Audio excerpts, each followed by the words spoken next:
اور اس کے نتائج جو ہیں وہ اسی طرح نکلتے ہیں جب آپ نیچر سے انٹرفیئر کریں. لیکن اس کا کوئی سائنسی وہ نہیں ہے, ثبوت نہیں ہے کہ یہ سب اس کا کیا دھرا ہے. زرار کھوڑو اس پہ مزید روشنی ڈالیں گے. اور اس کے علاوہ شاہزیب اس پہ مزید دبئی, ہاں آپ بھی, اور یہ بھی کہا جاتا ہے کہ جو دبئی ہے اس میں دنیا کی ہر چیز ماڈرن امیونٹی موجود ہے, لیکن اس کا جو ڈرینیج سسٹم ہے وہ اس طرح ڈیزائن نہیں کیا گیا تھا کہ اس طرح کی اس پر میں روشنی ڈال سکوں. ہاں تو پہلے ہم تھوڑا یہ بات کر لیتے ہیں کہ یہ سب کیوں ہوا, مطلب اچھا زیادہ بارش ہوئی ہے, زیادہ پانی عمان کا بھی آیا ہے, میں اور بتاتا کیا چلوں, عمان کا بھی بتاتا چلوں. عمان میں زیادہ تباہی ہوئی ہے اور وہاں 19 ہلاکتیں ہوئی ہیں اور وہاں کا جو انفراسٹرکچر ہے اسے خاصا ڈیمیج پہنچا ہے. تو جو آبویس ایکسپلینیشن ہوتی ہے جو ویدر ایکسپرٹس دیتے ہیں وہ کہتے ہیں کہ جی کہ وہ کلاؤڈز کا ایک سسٹم جو ہے, اسٹارم کا ایک سسٹم جو ہے وہ پورا عربین گلف سے ہاں وہاں سے گزر رہا ہے, جو گزر رہا ہے وہ آبویس تو یہی بات ہے. لیکن جیسے ابھی وسط نے بات کی کلاؤڈ سیڈنگ کی, تو یہ بلومبرگ نے ایک خبر دی تھی کہ حالیہ دنوں میں کوئی انہوں نے 7 دفعہ اس طرح کی کوشش کی وہاں پہ بارش, مصنوعی بارش کے لیے, لیکن ماہرین اس ایکسپلینیشن کو رد کرتے ہیں کہ جی ایسے نہیں ہے کہ آپ نے جو بہت ہی لوکل لیول کے کلاؤڈز کو آپ نے بارش کے لیے اگر آپ نے وہ کیا تو اس سے پورا آپ کا نظام درم برم ہو گیا. سیڈنگ ہے, اسٹیرائڈ نہیں ہے. ہاں اسٹیرائڈ نہیں ہے کہ آپ پورا کوئی گلوبل ویدر پیٹرن آپ نے چینج کر دیا. تو پھر ہم آخر میں آ جاتے ہیں گھوم پھر کے کلائمیٹ چینج, ٹھیک ہے نا, ہر چیز جو ہے وہ کلائمیٹ چینج کے کھاتے میں ڈال دی جاتی ہے. تو اب یہ بات ہمیں ذہن میں رکھنی پڑے گی کہ ظاہر جو گلوبلی کلائمیٹ چینج جس طرح سے ہوا ہے پچھلے 250 سال میں صنعتی انقلاب کے بعد گلوبلی جو ٹیمپریچر بڑھا ہے وہ ہے 1.1 ڈگری سیلسیس, ٹھیک ہے. لیکن یو اے ای میں جو گرمی کی شدت ہے وہ 1.5 ڈگری سیلسیس ہوئی ہے, ٹھیک ہے. تو گلوبلی جب ہم کہتے ہیں کہ درجہ حرارت بڑھ رہا ہے تو وہ ہر جگہ ایک ساتھ نہیں بڑھ, کہیں زیادہ کہیں پہ کم ہو رہا ہوتا ہے. اچھا یو اے ای کا المیہ یہ ہے کہ آپ تیل پیدا کرنے والا ملک ہیں, آپ وہ فاسل فیول بیسڈ اکانومی ہے. پچھلا کلائمیٹ چینج کانفرنس آپ نے ہوسٹ کیا اور اس دوران آپ تیل ریلیٹڈ آپ ڈیلز بھی کرتے رہے, اور اب آپ ریسیونگ اینڈ پہ آ گئے. اگر یہ کلائمیٹ چینج ریلیٹڈ ہے, میں اگر اس لیے لگا رہا ہوں کہ کلائمیٹ ماڈلز جو ایکسپرٹس ہیں وہ جب اسٹڈی کر رہے ہوتے ہیں تو اس میں وہ اتنا کمپلیکس ہے کہ آپ اس کو اس طرح نہیں کہہ سکتے کہ 2+2 = 4. ہاں صحیح ہے. لیکن اس بات سے انکار نہیں ہے کہ آپ کے یہاں گرین ہاؤس گیسز بڑھنے کی وجہ فاسل فیولز ہیں. آپ فاسل فیول بیسڈ اکانومی رہے ہیں یو اے ای, اور گلوبل ٹیمپریچر بڑھ رہا ہے. پچھلا سال ریکارڈڈ ہسٹری میں سب سے زیادہ گرم ترین سال تھا. یہ سال پچھلے سال سے بھی زیادہ گرم ترین ہوگا. جب پچھلے جو 4 مہینے ہوئے ہیں تو ہر دن نئے ریکارڈ قائم ہوتے ہیں. تو آپ کلائمیٹ چینج کو رول آؤٹ نہیں کر سکتے, لیکن وہ آپ کا ایک کانٹیکسٹ ہے جس میں آپ یہ سب آپ دیکھ رہے ہیں. اچھا, اب جو دوسرا سوال تھا آپ کا وسط, اور ڈرینیج سسٹم, یار اتنے لمبے نوٹ ہیں آپ لوگوں کے پاس. ہاں, اور انفراسٹرکچر زبردست ہے. مطلب ہر دن آپ دیکھیں تو یار آپ نے بلڈنگ بنائی, اچھا اب اس سے ہم نے 2 گنا زیادہ لمبی بلڈنگ بنائی ہے, یہ مال وہ مال, تو یار کیا مطلب کوئی ڈرینیج کا نظام نہیں ہے آپ کے پاس؟ اچھا بالکل ہے. مسئلے 2-3 ہوئے ہیں. ایک تو کہ بہت زیادہ بارش ہوئی ہے اور بہت زیادہ پانی آیا, یہ تو ایک ہے. ظاہر ہے کہ جب کراچی میں ایسا ہوتا ہے 1.5 سال کی بارش 24 گھنٹے استعفوں پر ہم آ جاتے ہیں, لیکن وہ ایک الگ بات ہے. وہاں پہ کسی نے مانگا استعفیٰ نہیں؟ وہاں پہ مراد علی شاہ کے استعفے کی باتیں ہو رہی ہیں, لیکن anyway شیخ صاحب کی استعفے کی بات بعض ممالک میں استعفیٰ نہیں مانگا جاتا, بندہ خود نکل لیتا ہے. اینی وے پوائنٹ از کہ ایک جو چیز ہوئی ہے کہ ایک تو کیونکہ یہ صحرا ہے رائٹ, تو ساری جو زمین ہے it is largely send. Send میں زیادہ کھدائی کرنا اور پھر ایک پکا ڈرینیج سسٹم بنانا آسان کام نہیں ہے, ٹھیک ہے. فنڈامنٹل جو پرابلم ہے دبئی کی, ٹھیک ہے. دوسرا ہے کہ بالکل ہی فلیٹ ہے اور کوئی نیچرل واٹر ویز ہے نہیں. جیسے یہاں اگر آپ کراچی کی مثال لے لیں تو کچھ نیچرل واٹر ویز ہیں جس کے اوپر آپ نے تجاوزات کیے ہوئے ہیں, تو وہاں پر پانی رک جاتا ہے. جیسے نیا ناظم آباد جو تھا وہ ایک نیچرل واٹر وے تھا, آپ نے وہاں پہ ہاؤسنگ سوسائٹی بنا لی اور پھر کہہ رہے ہم ڈوب گئے. کیسے نہیں ڈوبیں گے نا باس, وہاں پر کیونکہ کبھی پانی گزرا ہی نہیں ہے تو اس طرح کی کوئی واٹر ویز ہی نہیں ہے. تو ڈرین جب آپ بناتے ہیں تو آپ زمین کے ساتھ ہی بناتے ہیں نا, آپ کہیں نہیں بناتے. جو ایک سلوپ ہے تو سلوپ کے ساتھ بنا رہے ہیں اور گریوٹی کے ساتھ. یہاں پر اگر سب کچھ فلیٹ ہے تو گریوٹی کا کوئی چکر ہی نہیں ہے, ٹھیک ہے. ایک بات یہ ہوئی. دوسری بات یہ ہوئی کہ جتنی تیزی سے دبئی میں آبادی بڑی ہے, مطلب صرف پاکستان کی بات کرو, صرف ہمارے سیاستدان نہیں ہیں, کتنے لوگ گئے رائٹ. میرے بہت سارے دوست ہیں وہاں پر گئے, پوری دنیا سے لوگ آئے ہیں. بھائی جان 10% لوکل ہے, 90% نان لوکل. 90% اور تعداد بڑھتی جا رہی ہے, تو پرسنٹیج ہے نا, تعداد بھی بڑھتی جا رہی ہے. اور پھر جس طرح کی اربنائزیشن، جس طرح کی کنسٹرکشن ہوئی ہے دبئی میں، تو جو آپ کا موجودہ ڈرینیج سسٹم ہے وہ کافی نہیں ہے، بلکہ سویج سسٹم کے ساتھ بھی یہی مسئلے ہیں کہ اتنا شہر بڑھ گیا ہے کہ مجھے لگ رہا ہے آپ کراچی کی باتیں کر رہے ہیں. ایک طرح سے ہے، ایک طرح سے ہم یہی کہتے ہیں کراچی کے بارے میں، جس طرح سے ایکسپینڈ کیا انفراسٹرکچر. دیکھو بات غلط نہیں ہے، بات غلط نہیں ہے. ہم کراچی کے اپنے مسئلے مسائل ہیں جس سے پھر اور ایشوز ہوتی ہیں. وہ میں نے واٹر ویز کی بھی بات کی، پھر قبضے بھی ہو جاتے ہیں جہاں پر واٹر ویز ہیں، سو آن اینڈ سو فورتھ، اور پھر ظاہر کرپشن کا بھی ایک سلسلہ ہے. لیکن وہاں پر کیونکہ ان کا ڈیولپمنٹ ماڈل ہے کہ بس بناؤ بناؤ بناؤ بناؤ بناؤ، تو انہوں نے زیادہ فوکس کیا ہے جو زمین کے اوپر چیزیں ہیں، اور زمین کے نیچے پر اتنی توجہ نہیں ہوئی. ایک اس کی غلطی یہ، ایک مسئلہ یہ ہے. اب اگر آپ نے صحیح ٹیسٹ دیکھنا ہے دبئی کی انتظامیہ کا، وہ یہ ہوگا کہ پانی کب تک کھڑا رہے گا. وہ تو کہہ رہے ہیں بہت تیزی سے ہم نے نکالنا شروع کر دیا ہے، زندگی معمول پر آ رہی ہے، رواں دواں ہو رہی ہے. لیکن اب دیکھو اگین جیسے آپ نے بات کی نا، وہی جو ہم ہمیشہ کچھ بھی ہو جاتا ہے ہم کہتے ہیں یار بس کلائمیٹ چینج ہو رہا ہے. اب ظاہر ہے کہ ہمیں پتہ ہے کہ اگر دبئی کی تاریخ میں کتنا 1.5 سال بارش ہوتی ہے ایک دن میں، رائٹ. اگر یہ ایک معمول بن گیا تو آپ نے کرنا کیا، یا تو آپ ہر دفعہ فلڈ ہو جاؤ گے، یار وہاں پھر ہاتھی واتی گینڈے وینڈے جو ہیں، گھنے جنگلات ہوں گے. یہ تو ایک زمانے میں ایسے تھا نا، جو سہارا ڈیزرٹ تھی، اٹ واز فرٹائل ایریا. تو دنیا کے تو چینج ہو رہی ہوتی ہے. جو اب جو ماڈل جو اسٹڈی کیا جا رہا ہے، اور بالخصوص چین نے اس کے اوپر بڑا کام کیا ہے، اور لاس اینجلس میں بھی کچھ حد تک اس پہ کام کیا جا رہا ہے کہ یار ڈرینیج نکاسی کا سسٹم اپنی جگہ، آپ اپنی سٹیز کو اس طرح، شہروں کو اس طرح ڈیزائن کریں کہ وہ پانی کو جذب کر سکیں. اس کو کہتے ہیں اسپنج سٹی کانسیپٹ. یہ جو آپ دیکھ رہے ہیں کہ ایک تو شہر کے اندر آپ واٹر ویز بنائیں، ریزروارز بنائیں، اور آپ کے پاس کھلے اور گرین ایریاز ہونے چاہیے جو اس پانی کو جذب کرے. آپ کے گراؤنڈ لیول کے گراؤنڈ واٹر جو ہے وہ بھی ریپلینش ہوگا، اور پھر وہاں سے پانی نیچرلی. یار یہ کوئی بالکل نیا کانسیپٹ نہیں، ہزاروں سال سے ہے کہ آپ درختوں کی کٹائی جب کریں گے پہاڑی علاقوں میں تو وہ کوئی رکاوٹ تو پانی کی ہوگی، وہ تو سیدھا سیدھا آئے گا. بات ہو رہی ہے نا، یہاں پر ہم بات کر رہے ہیں اربن ایریا میں جذب کرنے کا. آپ تو اربن ایریا میں پاؤں رکھنے کی جگہ نہیں ہے. یہی تو مسئلہ ہے. یہ جو تصویر ہم دکھا رہے ہیں یہ واقعی کسی شہر کی یا یہ امیجنری ہے؟ یہ مختلف شہروں کی ہے. کچھ چائنا کے، اب مجھے ایگزیکٹ نہیں پتا کہ کون سا شہر کون سا ہے، لیکن this is where they have been done. کچھ یہاں چین کے بھی ہیں شہر، کچھ میرے خیال ہے امریکہ کے بھی ہیں. لیکن اب یہ اربن کانسیپٹ میں، اربن ڈیولپمنٹ میں یہ ہے، جیسے اب میں جب کینیڈا بھی گھوم رہا تھا نا پچھلی دفعہ، تو اگین آپ جا رہے ہو ایک دم سے ایک جھیل آ جاتی ہے، ایک دم سے ایک تھوڑا سا باغ آ جاتا ہے. اب یہاں پر اگر ہم دوبارہ اگر ہم کراچی کی طرف آئیں، مسئلہ یہ ہے کہ جہاں پر جھیل ملے گی یا جہاں پر باغ ملے گا تو پھر آپ کو پتا ہے وہاں پہ قبضہ مافیا بھی ملے گا، وہاں پہ ہاؤسنگ سوسائٹی بھی بن جائے گی. جو شہر تیزی سے تباہ ہو رہا ہے وہ اسلام آباد ہے. وہاں پہ آپ کو گرین سپیسز جو تھے وہی ہو رہا ہے نا، بہت تیزی سے یہ قبضے بھی ہو رہے ہیں، روڈ بھی بن رہے ہیں، کٹائیاں بھی ہو رہی ہیں. تو ہم تو زرعی زمین پر بھی ہاؤسنگ سوسائٹیز بنا رہے ہیں، وہ تو ایک الگ بات ہے. تو پوائنٹ اس کے سولوشن یہ ہے اگر کوئی اس کو فالو کرنا چاہے تو. کوئی فالو نہیں کرے گا. میں وقفہ لے رہا ہوں، وقفے کے نہیں کریں گے. بعد پاکستان میں جو ہے اس سے کیا تباہی ہو رہی ہے یا ہونے والی ہے، اس پہ تھوڑی سی بات کرتے ہیں.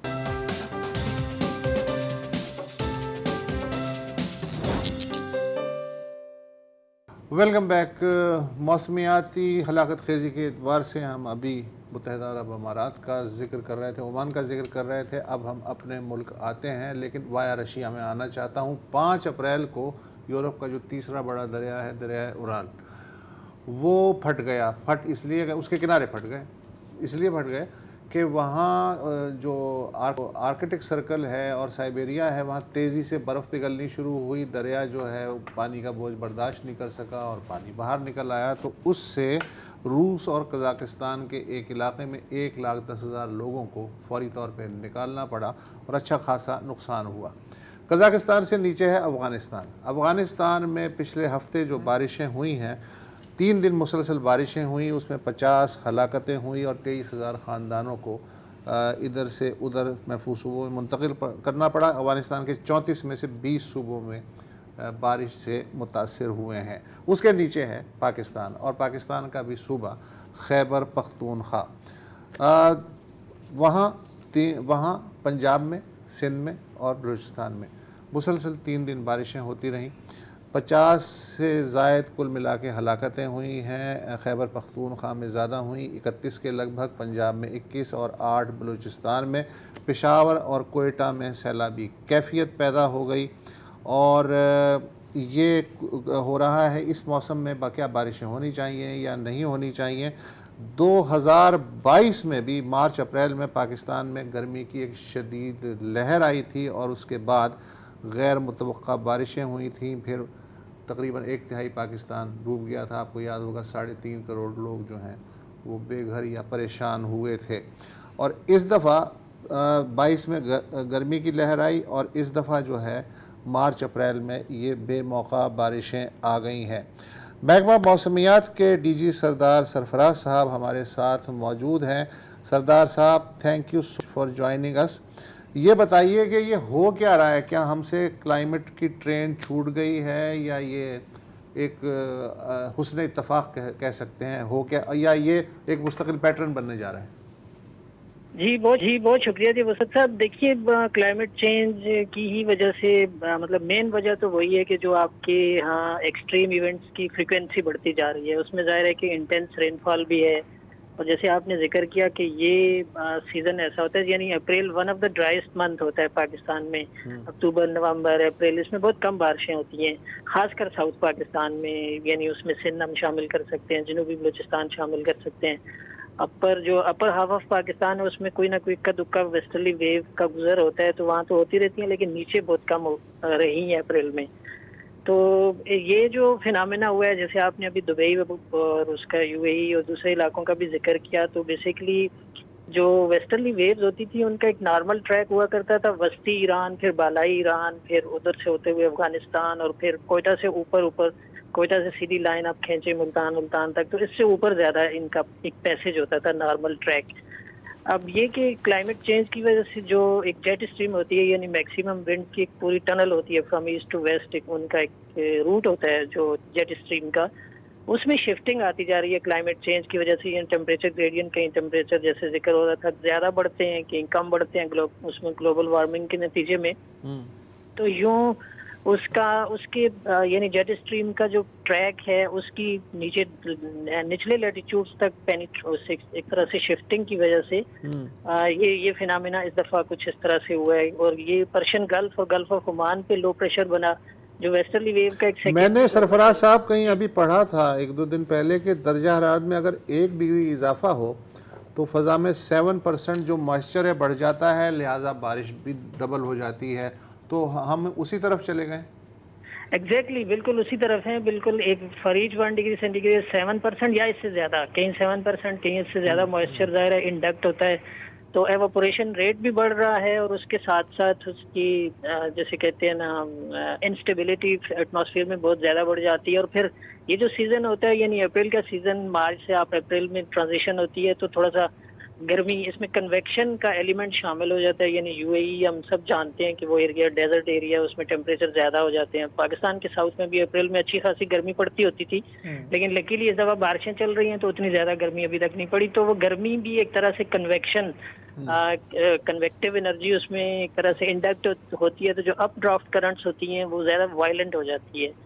تو یہ اس طرح سے کہہ لیں کہ میکینزم ہے اس کا. یعنی ہم اسے پڑھ سکتے ہیں، دیکھ سکتے ہیں، سن سکتے ہیں لیکن کر کچھ نہیں سکتے. کر سکتے ہیں کچھ؟ انفارچونیٹلی کرنے کا دیکھیے آپ ہر سال وہ ہوتی ہے سی او پی کانفرنس آف پارٹیز، اس میں وعدے وعید ہوتے ہیں. ساری دنیا کے ممالک 190-92 مل کر بیٹھتے ہیں اور کہتے ہیں جی گرین ہاؤس گیسز کی اس کا اخراج ہم کم کریں گے، کٹ ڈاؤن کریں گے. اور اس کے پیچھے ظاہر ہے کہ آپ کی انڈسٹریلائزیشن ہے، ٹرانسپورٹ ہے، انرجی پروڈکشن ہے جو آپ فوزل فیول اور اس سے گیس سے اور کوئلے سے پیدا کرتے ہیں. تو سب سے زیادہ کنٹریبیوشن ان چیزوں کا ہے.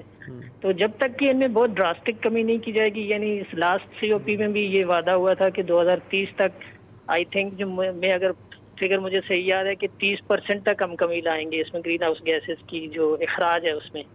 لیکن اب 2024 سے میں ہم گزر رہے ہیں تو ابھی تک تو 30% کے میرے خیال میں 10% بھی شاید نہیں، نہیں یہ تو ہوئی. مشکل ہے.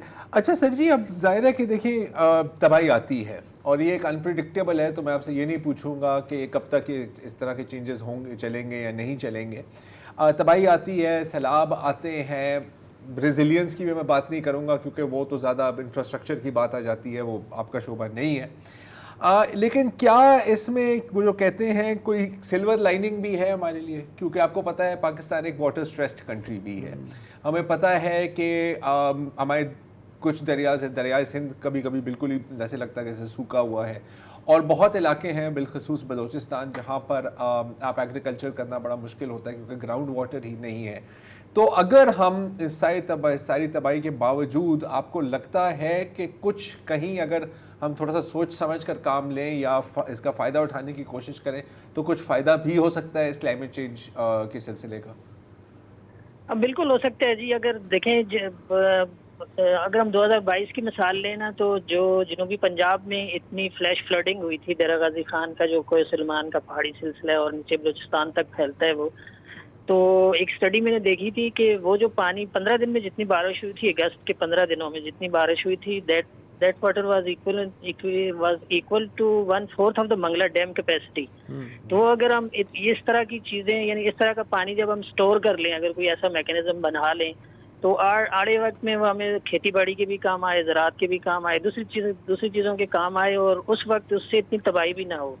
تو اب اس طرف مطلب اڈیپٹیشن یہی ہے، کلائمیٹ چینج اڈیپٹیشن، کہ آپ اس کے ساتھ ساتھ ریزیلینس پیدا کریں، اور جو زیادہ بارشیں یا بہت زیادہ سیلابی کیفیت ہوتی ہے تو اس سے آپ بالکل اس کو ایوائڈ تو نہیں کر سکتے، لیکن آپ اس کے نقصانات کو میٹیگیٹ کر سکتے ہیں. کوئی اس طرح کی پلاننگ کرنی ہوگی ہمیں، ادروائز تو سرفراز صاحب آپ کا بڑا اہم رول ہے ویدر فور کاسٹنگ کے حوالے سے. ابھی ہم نے دبئی میں بھی یہ دیکھا، یو اے ای میں، کہ چونکہ ان کو پتہ تھا کہ یہ اتنی شدید بارشیں ہوں گی، انہوں نے سارے اسکول پہلے سے بند کر دیے، آفسیں بند کر دی، لوگوں کو کہا کہ آپ گھروں پہ رہیں تاکہ کم سے کم اس کا نقصان ہو. تھوڑا سا اب یہ ہمیں بتا دیں ہمارے دیکھنے والوں کو بھی کہ یہ جو سلسلہ پاکستان میں داخل ہو چکا ہے گوادر کے راستے، بلوچستان کے راستے، تو آنے والے 1-2 دن میں کہاں کہاں امپیکٹ آئے گا تاکہ ہم سے پھر جو ہو سکتا ہے تو ہم وہ احتیاطی تدابیر لیں. دیکھیں اس میں سب سے زیادہ متاثر تو بلوچستان اور کے پی لگ رہا ہے، کیونکہ کے پی میں ادھر افغانستان کے مطلب مڈل آف افغانستان سے اوپر کا جو ایریا اس سے کرنٹ بھی ادھر کے پی میں داخل ہوتی ہیں، اور ادھر سے موئسچر بھی جاتا ہے عربین سی سے بھی اور گلف آف عمان وغیرہ سے بھی. تو گزشتہ رات سے بارش چل رہی ہے، جو آپ کے جیوانی اور گوادر شہر ہیں اور پسنی اور پنجگور تربت، ان پورے علاقوں میں بہت تیز اسپیل ہو چکا ہے، یعنی 85 ملی میٹر 95 ملی میٹر یہ فگرز ہیں گوادر اور اس کی آپ کی جیوانی شہر کی، اور اسی طرح سے 40 ملی میٹر سے اوپر. تو یہ کل دن بھر یہ سلسلہ ادھر رہے گا، وقفے سے کبھی ماڈریٹ اور کسی وقت انٹینس اسپیل ہوگا پورے مکران ڈویژن میں. اور اسی طرح سے نارتھ ایسٹ بلوچستان ہے جو اس میں تو اگلے 2 دن تک دکھائی دے رہا ہے کہ یہ اسپیل چلتا رہے گا. اور کے پی میں خاص کر کے پی کے جو پشاور سے اوپر کا جو علاقہ ہے، پورا مالاکنڈ ڈویژن، ہزارہ ڈویژن، اور اس طرح سے خطہ کوٹفار اسلام آباد سے نارتھ ورڈ جو ایریا ہے، ان تمام ایریاز میں تیز اسپیل ہے اگلے 2 دنوں میں.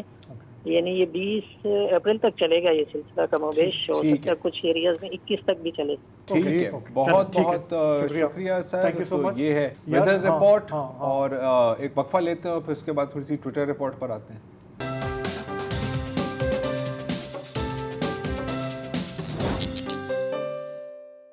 17 فروری کو اچانک پاکستان میں ٹویٹر بند ہو جاتا ہے، اور پہلے تو حکومت میں کوئی ماننے کے لیے تیار ہی نہیں تھا کہ کچھ ہوا بھی ہے. انٹیریئر منسٹر ہو یا انفارمیشن منسٹر ہو، سب کہہ رہے تھے کہ یار آپ کی غلط فہمی ہے، شاید آپ کو وہم ہے، شاید آپ پاگل ہو گئے، اور انگریزی میں اسے ہم گیس لائٹنگ کہتے ہیں. لیکن پھر کچھ ضدی لوگوں نے سندھ ہائی کورٹ اور اسلام آباد ہائی کورٹ میں پٹیشنز دائر کی اور کہا کہ جی یہ تو انصاف اور آزادی اظہار کے خلاف ہے، ایسا تو نہیں چل سکتا. اور آج ان دونوں سماعتوں کی ہیئرنگ ہوئی ہے. اس سے پہلے 20 مارچ کو بالآخر انٹیریئر منسٹری نے سندھ ہائی کورٹ کو کہا کہ نہیں جی ہم نے ہی کیا تھا، اور ایک خط پیش کیا گیا. 17 فروری کی ڈیٹ تھی جس دن ٹویٹر بند ہوا، اور کہا کہ جی بس 2 حرف اس میں لکھے ہوئے تھے کہ اس کو امیڈیٹلی بند کر دیں. آج تھوڑی سی تفصیل میں جواب دیا گیا ہے. تو پہلے ہم آپ کو لے جاتے ہیں سندھ ہائی کورٹ، جہاں سے ایڈوکیٹ معیز جاب ہمیں بتائیں گے کہ آج اس عدالت میں کیا ہوا اور کس نے کیا کہا. جی آج ہماری پٹیشن جو ہے وہ ایک بار پھر سے لسٹڈ تھی، اور آخرکار تمام جو لوازمات ہوتے ہیں ایک کورٹ ہیئرنگ کے، تمام فریقین کی طرف سے جواب آ جانا اور تمام جو لوگوں کی حاضری ہے وہ ہو جانا، یہ سب پورے ہو گئے تھے آخرکار. اور منسٹری آف انٹیریئر کی طرف سے اور پی ٹی اے کی طرف سے پچھلی ڈیٹ کے بعد سے رپلائز بھی آ گئے تھے. پی ٹی اے نے پچھلی ڈیٹ پہ موقف لیا تھا آخرکار کہ منسٹری آف انٹیریئر نے ان سے کہا ہے ٹویٹر بند کرنے کا، لہٰذا وہ بلاکیج ہے اور منسٹری آف انٹیریئر کے کہنے پہ ہے. یہ ظاہر ایک مختلف سٹانس تھی اس سے کہ جو انہوں نے پچھلی 3 ڈیٹس پہ لی تھیں جب سے یہ پٹیشن فائل ہوئی ہے، جبکہ وہ کہتے آ رہے تھے جیسے شاید ہم سب لوگ ایک اجتماعی غلط فہمی کا شکار ہیں. اور در حقیقت ٹویٹر جو ہے وہ آرام سے اور نارملی چل رہا ہے. بہرحال جب یہ اباؤٹ ٹرن ہوئی تو اس کے بعد منسٹری آف انٹیریئر نے بھی ظاہر ہے اون کرنا تھا اس پوزیشن کو, اور کیا انہوں نے, کہتے ہوئے کہ ہماری کچھ اطلاعات کی بنیاد پہ ہم نے یہ درخواست کی ہے پی ٹی اے کو کہ وہ ٹویٹر بلاک کریں, اور یہ درخواست 17 فروری کی ہی ہے.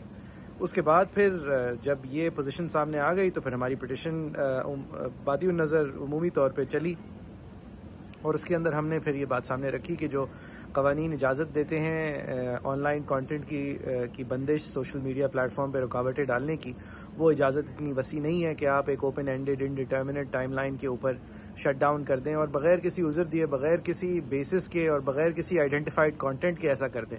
تو ہمارے ساتھ وی فیل دیٹ جو آنریبل ڈویژن بینچ ہے اس نے اگری کرتے ہوئے ان کو ایک موقع دیا حکومت کو آج کہ وہ ایک ہفتہ لیں اور وہ ریکنسیڈر کرنے کی کوشش کریں, اور اگر یہ خط ان سے وڈرا ہوتا ہے تو ودرا کر دیں جس خط کی بنیاد پہ ٹویٹر بلاکڈ ہے پاکستان میں, ورنہ تو پھر اگلی ڈیٹ پہ کورٹ نے کہا کہ وہ اپروپریٹ آرڈرز پاس کرے گی. تو میں پر امید ہوں کہ نیکسٹ ڈیٹ سے پہلے یا تو ہماری حکومت کی طرف سے ایک اباؤٹ ٹرن آ جائے گی آخرکار, یا پھر اگلی ڈیٹ پہ سیر حاصل اس پہ بحث ہو کے کورٹ نے بادی النظر تو اپنا ذہن دکھا دیا ہے, لیکن اگلی ڈیٹ پہ اس معاملے کو ایک طرف کر دیا جائے گا as far as the Sindh high court is concern.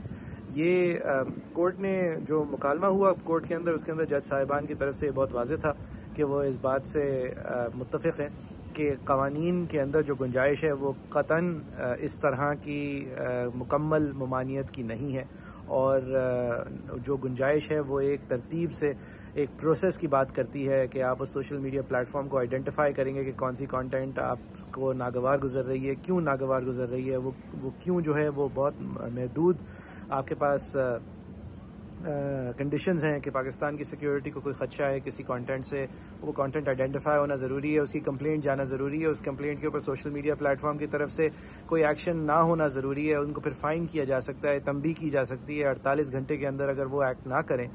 تو یہاں پر تو آن دا ریکارڈ ایسی کوئی چیز نہیں ہے کہ حکومت نے کوئی بھی کانٹینٹ آئیڈینٹیفائی کی ہو ٹویٹر پہ جو اس کو لگ رہا ہو کہ کسی ان کنڈیشنز کو میٹ کرتی ہے. نہ انہوں نے سوشل میڈیا نیٹ ورک کو لکھا ہوا ہونا آن دا ریکارڈ ہے, ہمارے سامنے کم از کم وہ بات نہیں لائے ہیں, نہ آج انہوں نے پوڈیم پہ یہ کہنے کی کوشش کی. اور پھر اس کے بعد یہ پروسیس انسٹیگیٹ ہو سکتا ہے کہ آپ شاید ٹیمپریرلی ایکسیس ریسٹرکٹ کر دیں, لیکن وہاں پر بھی اتنا open ended without reason shut down جو ہے وہ سراسر غیر قانونی ہے, اور کورٹ نے بھی اس پوزیشن سے متفق ہونے کی رائے جو ہے وہ پرائما فیسی دی تھی آج. جی تو ذرا ہے تو یہ بہت بڑا مذاق ہے, آپ قومی سلامتی کے لبادے میں کچھ بھی آپ کرتے پھریں. دیکھیں ایک بہت بڑا سوال یہ ہے کہ اگر ایکس پر یا ٹویٹر پر پابندی ہے تو ہمارے یہ سیاستدان, ہمارے گورنمنٹ ڈپارٹمنٹس, ہمارے یہ انفارمیشن منسٹر یہ وی پی این یوز کر کے کیوں یوز کر رہے ہیں؟ یہ لوگ قومی سلامتی کے لیے خطرہ نہیں ہے نا. یہ دیکھیں نا, اگر خطرہ ہے ٹویٹر سے خطرہ ہے ملک کی سلامتی کو, یہ جو روز حملے ہو رہے ہیں ان سے خطرہ نہیں ہے, راگ ایجنٹ آ کے یہاں پہ لوگوں کو مار, اس سے خطرہ نہیں ہے, ٹویٹر سے خطرہ ہے. مطلب یار کس کو یہ وہ بنا رہے ہیں بیوقوف بنا رہے ہیں, ہمیں بیوقوف بنا رہے ہیں نا. عدالت میں کھڑے ہو کے اتنے لمبے چوڑے ایکسپلینیشنز دینا, اور وہ آنیسٹلی وہ گھسے پٹے ہیں. وہی مطلب اس میں جس طرح ابھی یہ موئز بھی کہہ رہے تھے, آپ نے کوئی ایویڈنس پیش نہیں کیا, آپ نے کوئی بتایا نہیں, بھائی نے کہہ دیا تو بھائی نے کہہ دیا تو یار اس طرح تو یار حساس ایجنسیوں نے کہہ دیا. نہیں, وہی national security, maintaining public order, preserving the integrity of our nation. Yes, یہ ہے. جب آپ یہ جملے استعمال کر لیں گے نا تو پھر کچھ بھی کر سکتے ہیں. اینڈ آف ڈسکشن بس. اچھا, اس میں جو حیران کن بات ہے کافی لوگوں کے لیے کہ اچھا برازیل میں بھی ٹویٹر بند کیا تھا شاید کچھ دیر کے لیے, ابھی بھی بند ہے, مجھے نہیں پتا. تو مسک بھائی جو ہے وہ بڑا مطلب گرج برسے تھے یار کہ ایسے کیا آپ نے. پاکستان کے بارے میں ایک بڑے ملکوں میں ان کو تکلیف ہوتی ہے, ہمارے یہاں مارکیٹ ہے سر, مارکیٹ ہے, بڑی ہو یا چھوٹی. اچھا بات ہے, مجھے کوئی دلچسپی نہیں ہے ٹویٹر, میں تو کہہ رہا ہوں مطلب ذاتی طور پہ میں کہہ رہا ہوں کہ آپ استعمال نہیں کرتے تو میں نہیں کرتا, لیکن آپ کے حقوق کے لیے میں آواز اٹھاؤں گا. میں مطلب کالم نہیں لکھتا تو اس کا مطلب ہے کہ اخباروں کو جلا دو, یہ حقوق کے لیے میں آواز اٹھا رہا ہوں یار. میں کیا چاہتے ہیں. Thank you. بہرحال ہمیں یہیں پہ اجازت دیں, کل آپ سے پھر ملاقات ہوگی. خدا حافظ, شب بخیر.